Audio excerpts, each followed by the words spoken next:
Welcome back, folks. Welcome to another episode of the SoulTalk podcast. Today's episode is going to be, I think, another special one. I'm actually very curious and excited to interview my guest today. I had the opportunity to hear him speak at a very special conference, an Association of Transformational Leaders last year.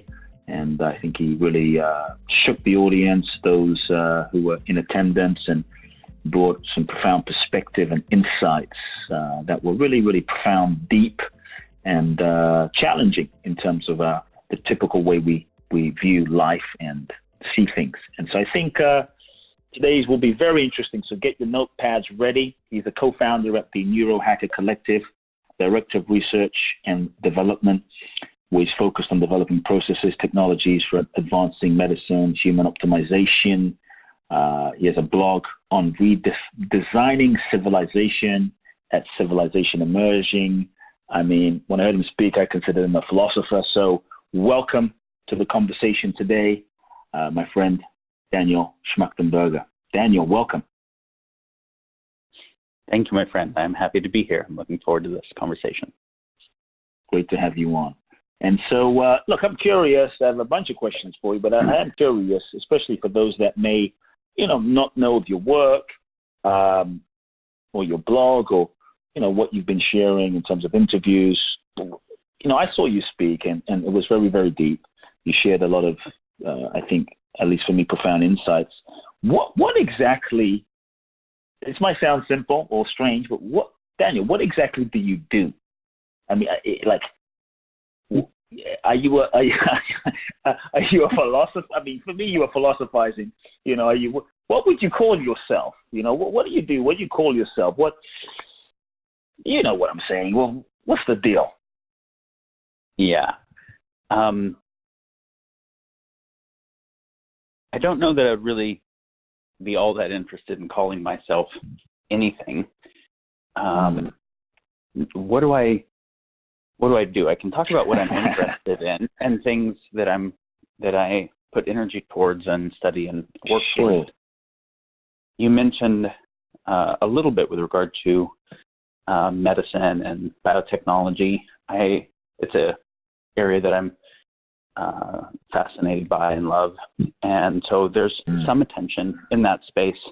That was actually kind of unintentional. That was because while I was working on other things, I had some illness arise that was uncurable from traditional methods, and so I had to put attention to seeing if I could figure out some way to work with it.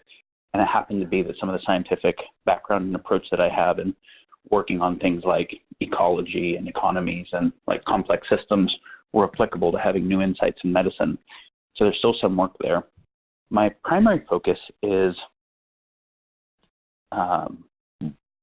how do we design a civilization that doesn't cause all of the problems that the types of civilization that we currently have and have had historically, environmental and social justice and war and et cetera. Like, what are the underlying bases of all those problems?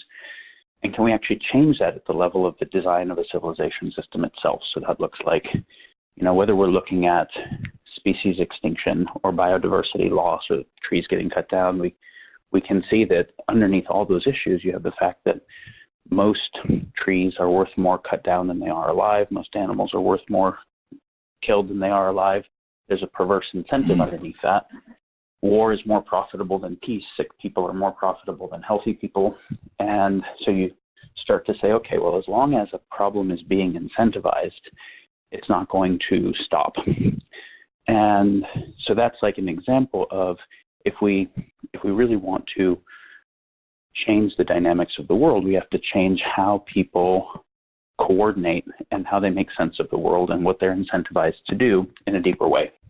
And kind of how I got into thinking about this was as a kid, I was working in activism in a bunch of different fields, environmental stuff and animal rights and social justice. And we made profoundly little progress.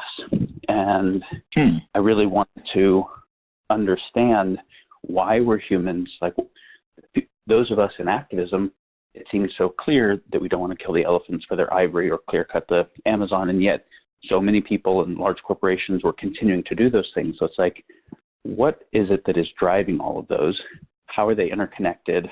And are there some foundational structures that need addressed? And I was, studying kind of systems theory and complexity and how things fit together at the same time. And so that just led to deeper and deeper inquiry into fundamental civilization design stuff. So you say, kind of, what do I do now? It partly looks like looking at near-term risks for the world and seeing how we can mitigate those.